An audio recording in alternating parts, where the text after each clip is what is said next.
Hello students, welcome back to Biznomics. आज हम आपके सामने एक नया पोर्शन लेकर के आए हैं जो है नेशनल इनकम का। आज हम डिस्कस करने वाले हैं real income and nominal income, ठीक है, जो बहुत ही ज़्यादा इंपॉर्टेंट है आज। और जो हम डिस्कस करेंगे वो रियल जीडीपी और नॉमिनल जीडीपी के टर्म्स में है, ठीक है। तो ये जो टॉपिक हम कवर करने वाले हैं ये आपके आने वाले एग्जाम्स के लिए बहुत ही ज़्यादा इंपॉर्टेंट है।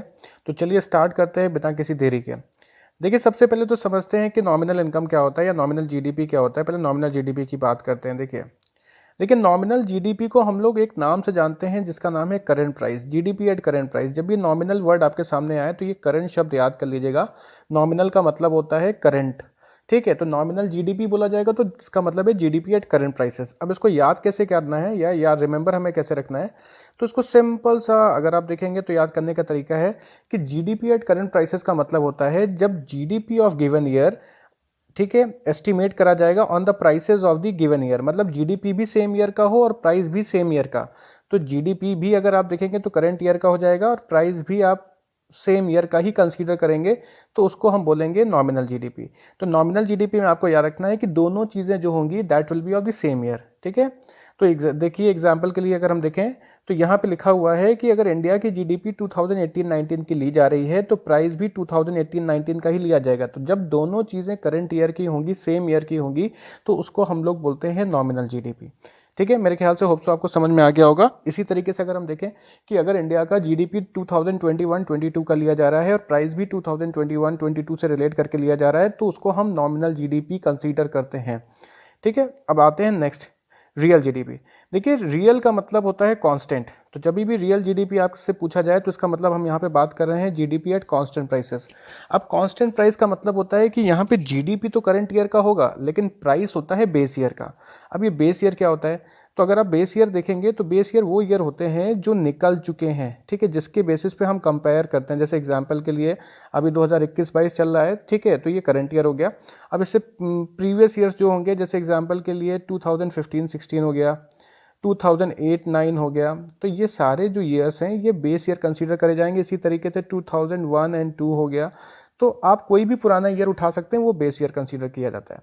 तो जब हम जीडीपी तो करंट ईयर का लेते हैं, जीडीपी मतलब गिवन ईयर का होगा यहाँ पे, और अगर आप देखेंगे तो प्राइस जो है आपका वो बेस ईयर का होगा। तो जीडीपी करंट ईयर का हो गया, प्राइस बेस ईयर का हो गया, तो वो हो गया आपका रियल जीडीपी, और इसको हम लोग कांस्टेंट प्राइस बोलते हैं, जीडीपी एट कांस्टेंट प्राइस। तो ये बहुत इंपॉर्टेंट है, इसको ध्यान रखिएगा।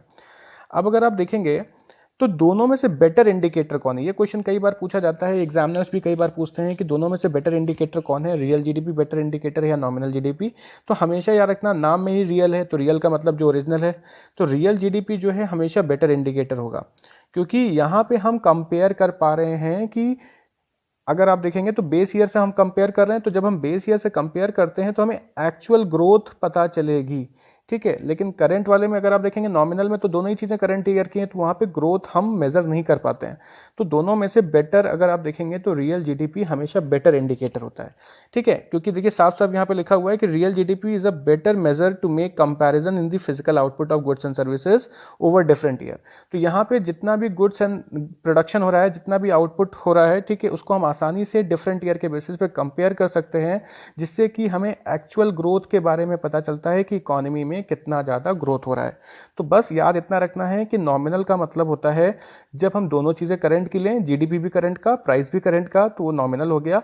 और रियल में अगर आप देखेंगे तो रियल में जीडीपी तो आपका गिवन ईयर का होगा, लेकिन प्राइसेस हमेशा बेस ईयर के होंगे। बेस ईयर का मतलब वो होता है जो निकल चुका है, ठीक है। That's why it is a better indicator. अब इसके लिए हमें एक सिंपल सा फॉर्मूला याद रखना है जो न्यूमेरिकल में कई बार पूछा जाएगा।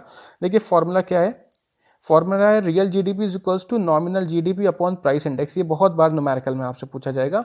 आपको नॉमिनल दे दिया होगा, बोलेगा रियल निकालिए, प्राइस दे दिया होगा, रियल दे दिया होगा, नॉमिनल निकालिए, तो क्रॉस मल्टीप्लाई करके आप निकाल सकते हैं।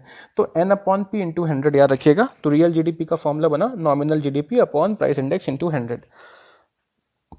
इसके बाद देखिए, ये थ्योरेटिकल पोर्शन था। अब इसका जो एक न्यूमेरिकल भी हम लोग छोटा सा कवर कर लेते हैं, जिससे कि अगर आपके सामने कभी क्वेश्चन आए तो आप इसको बहुत इजी वे में सॉल्व करके आ सकें।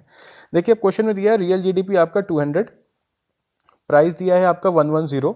अब बोला है कि कैलकुलेट नॉमिनल जीडीपी। तो सिंपल सा फॉर्मूला लगाएंगे हम लोग नॉमिनल जीडीपी का, या अगर आप चाहें तो रियल जीडीपी का भी फॉर्मूला लग सकते हैं। रियल जीडीपी का जो फॉर्मूला हम लोगों ने ऊपर कवर करा है, nominal GDP upon price index into 100, ठीक है। तो आप वो फॉर्मूला रख करके उसमें वैल्यूज रखिएगा, क्रॉस मल्टीप्लाई करेंगे तो आंसर आपका 220 आ जाएगा।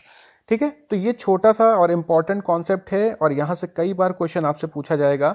बहुत सारे एग्जाम्स आपका चाहे एकेडमिक हो, ठीक है, चाहे कॉम्पिटेटिव लेवल हो, ये क्वेश्चन बार बार रिपीटेड क्वेश्चन है, बहुत इंपॉर्टेंट क्वेश्चन है। होप सो आपको ये समझ में आ गया होगा।